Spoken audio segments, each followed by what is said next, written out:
সীমান্তবর্তী এলাকায় প্রতিকূল পরিবেশে রোদ, বৃষ্টি, ঝড়, তুফান, দিন রাত 24 ঘন্টা 7 দিন 365 দিনে 1 বছর আমরা দেশ রক্ষায় সবসময় সদজাগ্রত এবং আমাদের দায়িত্ব পালন করে আসছি।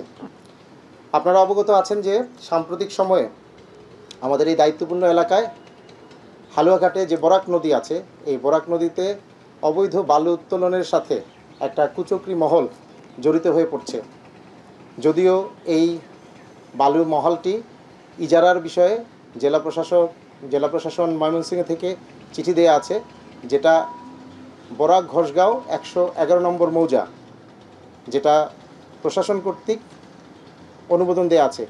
এর বাইরে রাতের আধারে স্থানীয় কিছু কুচক্রী মহল এবং অবৈধ বালু ব্যবসায়ীরা রাতের বেলা এই জায়গা থেকে স্থানান্তরিত করে 107 এবং 108 নম্বর মৌজা, যেটা ডুমনিকুড়া এলাকা এবং সীমান্তের খুবই সন্নিকটে শূন্যরেখা থেকে প্রায় 500 গজের মধ্যে তারা বালি উত্তোলন করছেন।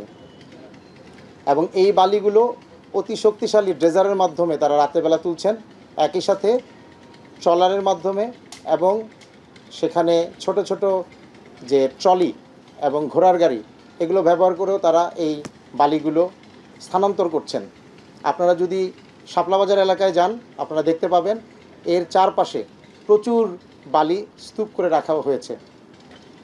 এই যে নিয়মতান্ত্রিকভাবে একটি ইজারা দেয়া হয়েছে, একটি বালি মহল, এই ইজারাকে ভর করে অবৈধভাবে এই ইজারার নাম করে অন্য জায়গায় এই মেশিনগুলো স্থানান্তরিত করে একটা বড় চক্র এই বালি উত্তোলন করছে, যার ফলে আমাদের যে সীমান্ত রেখা, শূন্যরেখার পাশে যে নদী গর্ভ আছে সেখান থেকে ভূমিধস হচ্ছে এবং এর কারণে আমাদের আন্তর্জাতিক সীমারেখা শূন্যরেখার বেশ কয়েকটি পিলার গত কয়েক মাসে ধসে পড়ে গেছে এবং নদীগর্ভে বিলীন হয়েছে, যেটা আমরা আমাদের চ্যানেলে আমাদের ঊর্ধ্বতন কর্তৃপক্ষকে এবং জেলা প্রশাসনকে জানিয়ে রেখেছি।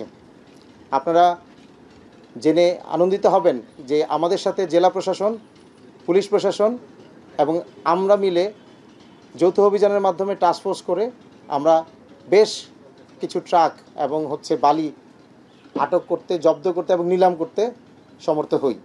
এই ধারাবাহিকতা অব্যাহত আছে, কিন্তু তথাপি এই কুচক্রী মহলটি বা বালু উত্তোলনকারী, অবৈধ বালু উত্তোলনকারী যে মহলটি আছে, তাদের দৌরাত্ম্য থামানো যাচ্ছে না। আমি মনে করি যে এই দৌরাত্ম্যটা থামানোর জন্য এই মাটির সন্তান হিসাবে এবং বর্ডার গার্ড বাংলাদেশের প্রতিনিধি হিসাবে আমাদের এটা প্রধান কাজ যে আমাদের ভূমির অখণ্ডতা রক্ষা করার জন্য এই সীমান্তটা প্রোটেক্ট করা। তো যার কারণে আমরা দিন রাত চেষ্টা করে যাচ্ছি এবং আমাদের সাথে অন্যান্য বাহিনীও চেষ্টা করতেছেন। এখন প্রয়োজন স্থানীয় জনগণের সচেতনতা এবং তাদের এই বিষয়ে সংশ্লিষ্টতা, এবং একই সাথে আপনারা সাংবাদিকবৃন্দ যারা আছেন, আপনাদের পক্ষ থেকে একটা বলিষ্ঠ কণ্ঠ এই বিষয়টাকে রোধ করার জন্য অত্যন্ত গুরুত্বপূর্ণ ভূমিকা পালন করবে। আমরা বিষয়টাকে অত্যন্ত গুরুত্ব সহকারে দেখে আমি আজকে আপনাদের সবার সাথে এই মতবিনিময় সভা কিংবা প্রেস কনফারেন্স করার জন্য সবাইকে আমন্ত্রণ জানিয়েছি। এটা অতি দ্রুত যদি আমরা বন্ধ করতে না পারি, তাহলে আমাদের সিলেটের যে ঘটনা ঘটে গেছে সাদা পাথরে, আমাদের এই ধরনের একটা পরিস্থিতি হয়তো জন্মাতে পারে এবং আমাদের সীমান্ত রেখা আইডেন্টিফাই করা খুবই দূর হয়ে পড়বে। আমরা গত 1 জুলাই 2025 থেকে 30 সেপ্টেম্বর, মাত্র আমি 2-3 মাসের আপনার স্ট্যাটিস্টিক দিচ্ছি, এর মধ্যে প্রায় 8 থেকে 10টি অভিযানের মাধ্যমে আমরা প্রায় 30,000-এর মতো ঘনফুট বালি জব্দ করেছি। এবং এটা আমি যদি গত 6 মাসের কথা বলি, এটা প্রায় 1 লক্ষাধিক ঘনফুটের বেশি বালি জব্দ করা হয়েছে এবং প্রায় 100-র মতো গাড়ি জব্দ করা হয়েছে এবং যাদের বিরুদ্ধে মামলাও করা হয়েছে এবং যাদের বিরুদ্ধে জরিমানা করা হয়েছে। দুর্ভাগ্যজনক বিষয় হলো সত্য যে এই গাড়িগুলোই আবার যখন তারা জামিনে বের হয়ে যায়, এই গাড়িগুলো সেম গাড়িগুলো আবার একই গাড়িগুলো ব্যবহার করে তারা বালি উত্তোলন করছে। তো আমার মনে হয় এটার জন্য সবচেয়ে বড় প্রয়োজনীয়তা হচ্ছে যে আমাদের সচেতনতা।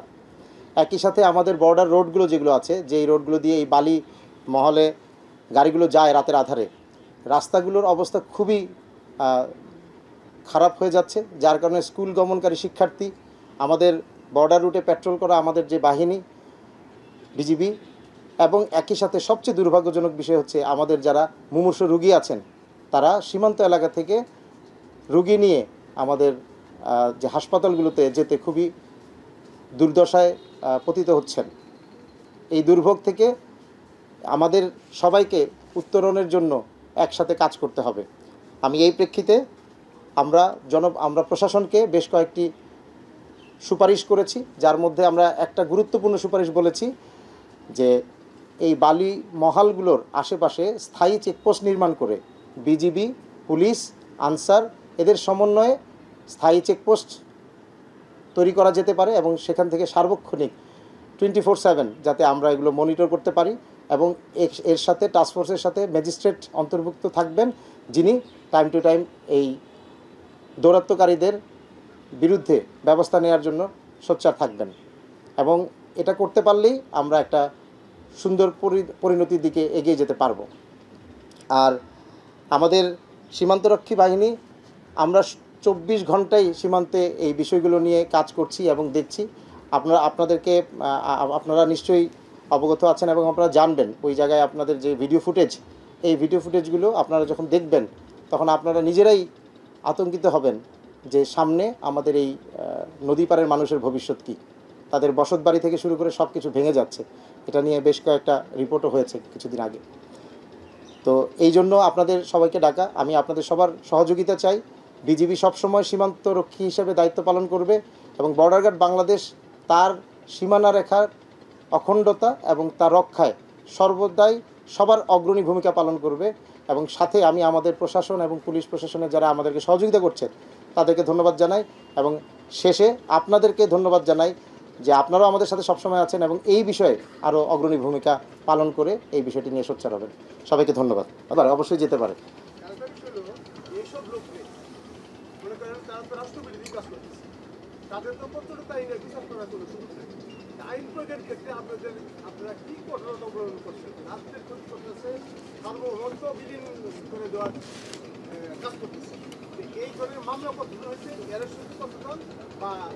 আপনার ধন্যবাদ আপনার প্রশ্নের জন্য। আমাদের এই পর্যন্ত যাদেরকে আমরা অ্যারেস্ট করেছি তাদের নামে মামলা হয়েছে শুধুমাত্র যারা একের অধিকবার এই বিষয়ে ধৃত হয়েছেন তাদের নামে শুধু মামলা হয়েছে। প্রথমে যারা ধৃত হয়েছেন তাদের বিরুদ্ধে জরিমানা করা হয়েছে, রাষ্ট্রীয় আইনে ম্যাজিস্ট্রেট মোবাইল কোর্টের মাধ্যমে জরিমানা করেছেন। কিন্তু সাজার যদি কথা বলেন, আমি এই বিষয়টা নিয়েই কথা বলতে যে আমরা আজকে সংবাদ সম্মেলন করলাম, এই বিষয়টাতেই গুরুত্ব আরোপ করতে হবে। সাজার পরিমাণটা শক্ত হইতে হবে। সাজার পরিমাণটা আমি মনে করি আপনি যেটা বললেন এটা পরিবেশ আইনেও হতে পারে, এটা আপনি যেটা বললেন রাষ্ট্রদ্রোহী আইনে হবে কিনা সেটা আমার জানা নেই, আইনজ্ঞরা ভালো বলতে পারবেন। তবে সাজার পরিমাণ এবং সাজার জরিমানাটা বেশি হইতে হবে। আমি মনে করি যেটা হচ্ছে বা হয়েছে এটা খুবই নগণ্য। এটার জন্যই আমরা স্থানীয় প্রশাসনকে চিঠি লিখেছি এবং আপনাদের মাধ্যমে এটা আমি বলতে চাই যে এই বিষয়ে জনগণের যেটা দাবি কিংবা জনগণের যেই বিষয়টা বুঝলে তারা যাতে জানে যে এই বিষয়টাতে একটা বড় ধরনের সাজা তারা ডিজার্ভ করে। জিনিসটা ছোট না, এটা অনেক বড় বিষয়। 2টা পিলার 4টা পিলার আমার ধ্বংস হয়ে গেছে, মাটিতে বিলীন হয়ে গেছে। আমি আগামী কিছুদিন পর এই বাংলাদেশের সীমারেখা পরিমাপ করব কি দিয়ে? আমাকে নতুন করে পিলার আইদার ওখানে বসাইতে হবে, আর যদি বেশি ভেঙে যায় তাহলে তো ওই পিলার আর এই বাংলাদেশের মাটিতে বসতে পারবে না। 4টা সীমানা পিলার এর মধ্যে অলরেডি হ্যাঁ আমাদের হালুয়াঘাট, ধোবাউড়া এই 2টা জায়গায় আমাদের টোটাল 4টা পিলার, হ্যাঁ 2টা পিলার বিলীন হয়েছে, 2টা পিলার ভেঙে পড়ে আছে। আচ্ছা, আমাদের যে পিলারগুলো আছে আমাদের এক একটা বর্ডার আউটপোস্টের সীমানা হচ্ছে 4 থেকে 5 কিলোমিটার, আর একটা সীমানা পিলার থেকে আরেকটা সীমানা পিলার মোটামুটি 1 কিলোমিটার কিংবা 2 কিলোমিটারের মধ্যে থাকে। এর মধ্যে আবার সাব পিলারও আছে কিন্তু আমাদের। তো সাব পিলার হোক আর পিলার হোক, সাব পিলারগুলো আবার কিন্তু মেজারমেন্টের জন্য সাব পিলারগুলোকে রেফারেন্স হিসেবে ধরা হয়। এর মধ্যে আবার রেফারেন্স পিলারও আছে। সো মেইন পিলার ভেঙে যাচ্ছে, এটা তো একটা রিস্কি পার্ট। আবার সাথে সাব পিলার অনেকগুলো ভাঙতেছে, যেগুলোর সংখ্যা হয়তো সাব পিলারগুলোকে আমরা গুরুত্ব সহকারে দেখি, বাট মেইন পিলারগুলো সবচেয়ে বেশি গুরুত্বপূর্ণ। তো মেইন পিলার যদি বিলীন হয়ে যায় সেটা আমাদের জন্য খুব রিস্কি। 2টা বিলীন হয়ে গেছে আর 2টা ভেঙে পড়ে আছে। যারা কারা তাদের পিছনে শেল্টার কাদের আপনারা তো নিশ্চয়ই এখানে তদন্ত করে নিজেদের মতো করে দেখেছেন তাদেরকে কারা শেল্টার দিচ্ছে বা তারা আসলে কারা একেবারে সাধারণ পাবলিক তো বালু নিতে আমরা দেখি না জি, এই জায়গা থেকে আপনাদের অবজারভেশনটা কি বা আপনাদের কাছে কি দরকার? আমাদের অবজারভেশন হচ্ছে যে এই বালি চক্রে, এটা একটা চক্র। আমাদের যেমন বিভিন্ন রকমের চক্র আছে, আমাদের মাদকের চক্র আছে, বালিও একটা চক্র। এবং বাংলাদেশের এই বালিটার একটা বিশাল বড় একটা চক্র আছে। এটার পেছনে অনেক বড়দের হয়তো বড় কেউ থাকতে পারেন, বাট মেইন এখানে যারা ইজারা নিচ্ছেন তাদের সাথে যারা যোগ সাজস করছেন স্থানীয় প্রভাবশালী, আমি শুধু এতটুকু বলতে পারি। আমি এক্সাক্ট স্পেসিফিক নাম হয়তো মামলা যদি হয় কারণ আমি সেটা আসবে, বাট আমি এটা বলতে পারি যে স্থানীয় প্রভাবশালী। এখন প্রশ্ন আসতে পারে যে স্থানীয় প্রভাবশালী কারা। এখন ইন্টারিয়াম গভর্নমেন্টের সময় আমাদের এখানে স্থানীয় প্রভাবশালী কিন্তু আগের ফ্যাসিস্ট সরকার নাই। তাহলে যারা এখন আছেন তাদের মধ্যে থেকেই প্রভাবশালী যারা আছেন তারা এটা সংঘবদ্ধভাবে চেষ্টা করছেন। এবং এই বালিটার যে আপনারা জানেন পয়সাটা, এটা কিন্তু কাঁচা টাকা, কারণ এটার কোনো লিমিট নাই। কারণ এটা প্রাকৃতিক একটা সম্পদ। বালি কোথাও থেকে উৎপাদন হচ্ছে না, এটা শুধু আসতেছে আর তুলতেছি আমরা। সো এটাতে কোনো ইনভেস্টমেন্ট যেটা আছে শুধুমাত্র মেশিন এবং যেটা পাইপ এগুলো। এবং আমি আপনাদেরকে কিছু ফুটেজ দিব, আপনারা নিজেরাই দেখলে বুঝতে পারবেন যে কী পরিমাণ ধ্বংসযজ্ঞ হচ্ছে।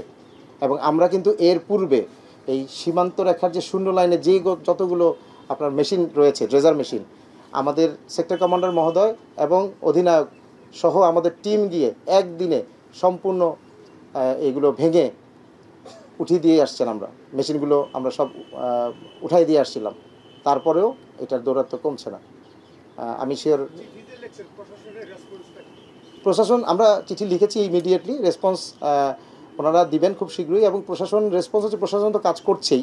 এবং আমি যতটুকু আপনাদেরকে ইমিডিয়েট এফেক্ট বলতে পারবো, গত 4-5 দিনে বিভিন্ন থানায় মানে আমাদের টিওনো মহোদয়রা ওনারা আমাদের যে স্থানীয় বিউপি কমান্ডার আছে ওনাদের সাথে একসাথে বসে এই বিষয়টা নিয়ে আলোচনা করেছেন।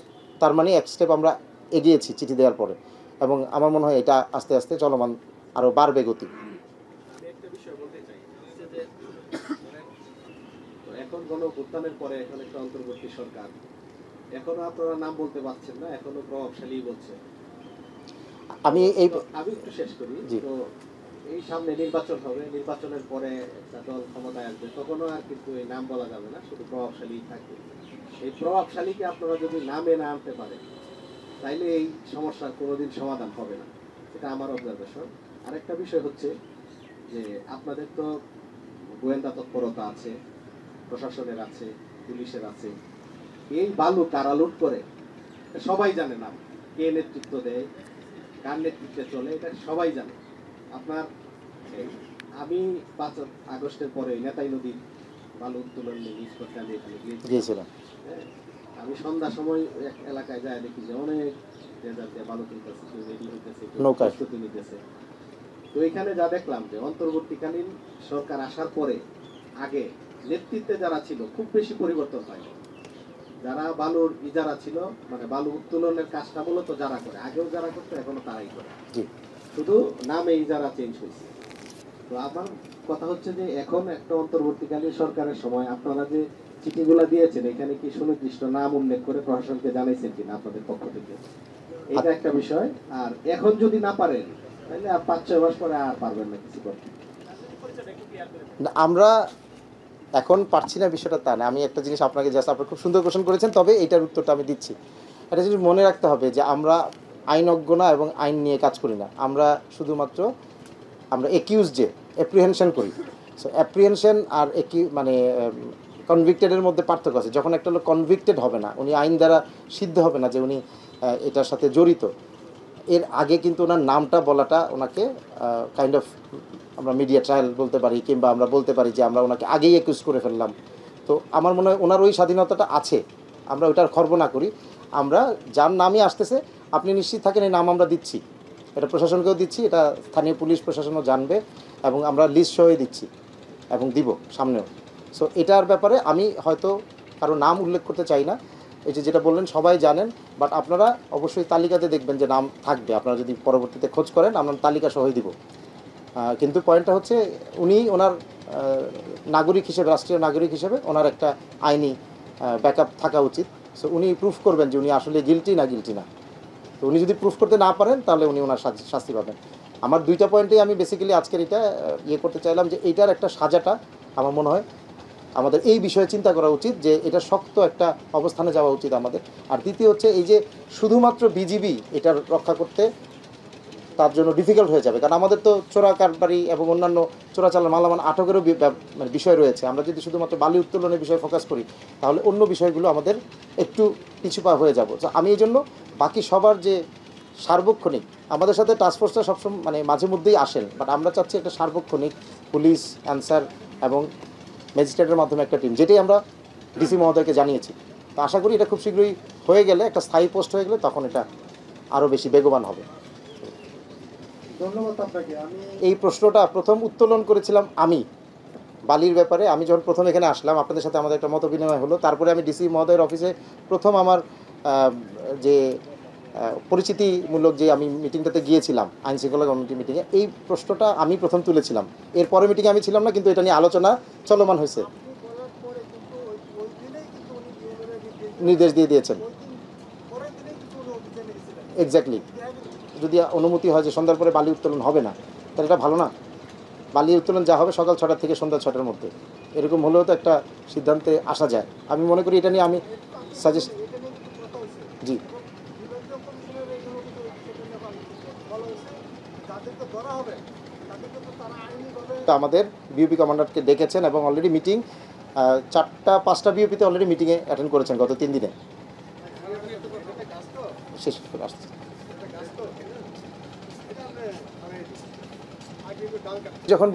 আমি যখন একটা পয়েন্ট বলেছি, এই পয়েন্টটা যখন আপনাদের সাংবাদিকদের সবার সহযোগিতা চাই, এটার পেছনে অনেক বড় একটা কিন্তু হিস্ট্রি আছে। কেন আমি সাংবাদিকদের সবার সহযোগিতা পাচ্ছি এই গ্যারান্টিটা আমি দিতে পারতেছি না। কিছু কিছু জায়গায় আমি যখন অভিযানে যাই তখন অনেকে আমার কাছে এমন লোকজন আসেন যারা সাংবাদিক পরিচয় দেন, এবং আমাকে ক্লিয়ার করতে হয় সেক্রেটারির কাছ থেকে যে আসলে উনি কি আপনাদের মেম্বার কিনা। মানে আমাদের মূল কথা হচ্ছে, আমি যেটা বললাম যে দুইটা জিনিস বলেছি, যে এই বিষয়টাতে আমাদের স্থানীয় জনগণের সদিচ্ছা, তাদের সংশ্লিষ্টতা এবং সাংবাদিকদের সংশ্লিষ্টতা প্রয়োজন।